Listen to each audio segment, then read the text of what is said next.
আমাকে অপমান করলি, এক ইট মেরে তোর মাথা ঘেলো করে দেবো।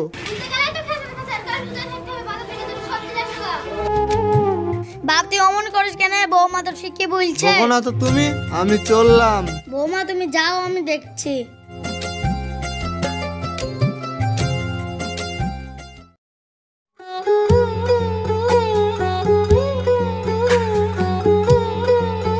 মা বেগটা লা, আমি খেলা করতে যাব। স্কুল থেকে খেয়ে এসছি, খাবো না।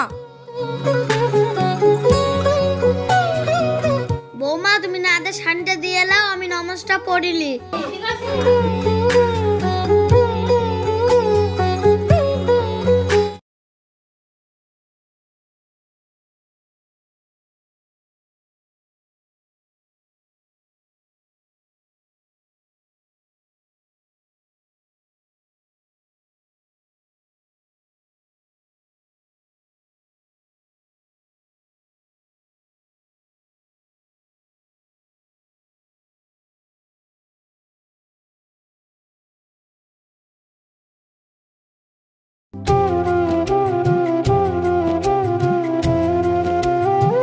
এই মাগি, এই কইরে বেড়া।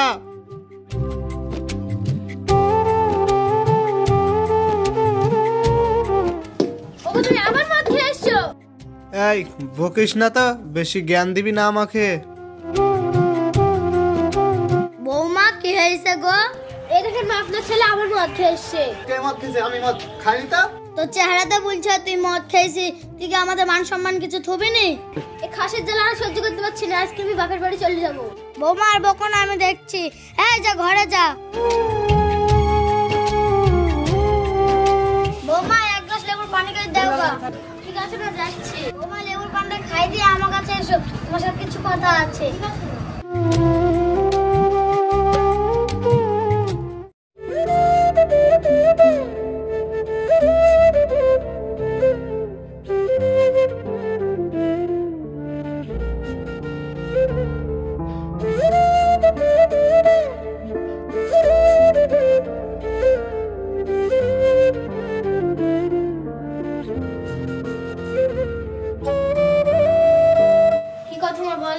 বৌমা তুমি আজ আমার সাথে নামাজ পড়বা, আল্লাহর কাছে দোয়া করবা যেন আমার ছেলেকে মদ মাদল থেকে হেফাজত করে। বৌমা আরেকটা কথা, কাল যাওয়ার সময় তোমার হাতে কথা দিয়ে নিয়ে তো। মা আপনার ছেলে আমার কথা শুনবে, কাল তুমি কথা দিয়ে নিও। ঠিক আছে মা?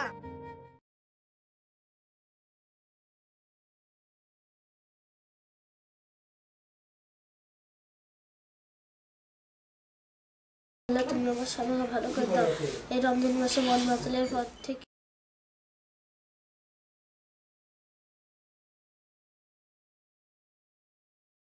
কি গো বাবু, আজ মার কাছে শুলো নাকি? হ্যাঁ, আজকে ওর দাদির কাছে শুয়েছে। তোমাকে একটা কথা বলবো? হ্যাঁ বলো। তুমি তো অনেকদিন ধরেই মদ খাচ্ছো, পাড়ার লোকে অনেকে অনেক কথা বলছে, আমি আর সহ্য করতে পারছি না। তুমি কাল থেকে মদ খাওয়া ছেড়ে দাও না। ঠিক আছে, আমি আর মদ খাবো না কোনোদিন। তুমি শুয়ে পড়ো।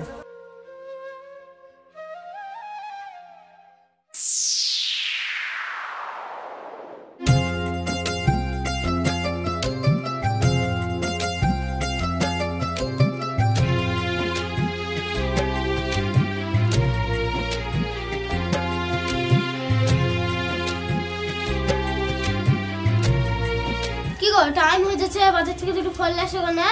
তুমি ব্যাগটা দাও, আমি যাচ্ছি। ঠিক আছে।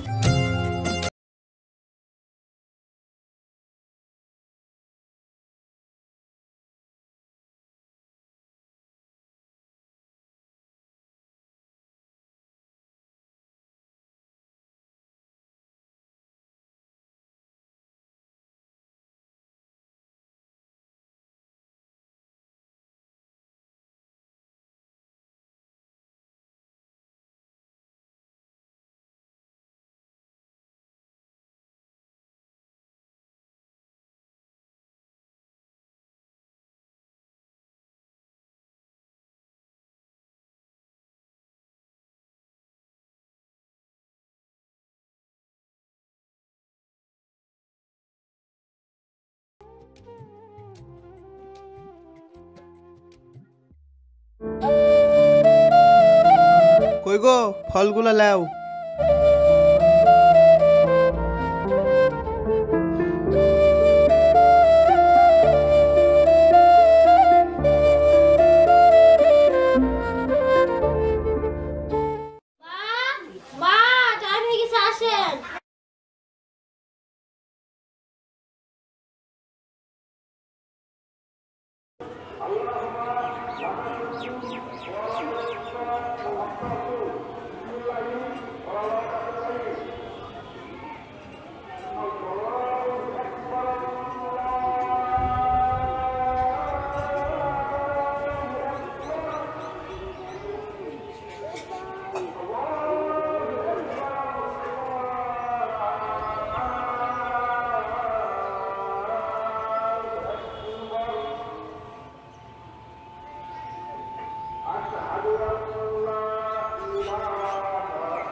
কতই না ভুল করেছি, কতই না পাপ করেছি। আল্লাহ তুমি আমাকে মাফ করে দাও, আমিও কাল থেকে রোজা করবো। আল্লাহ রোজা করার তৌফিক দান করো আমাকে।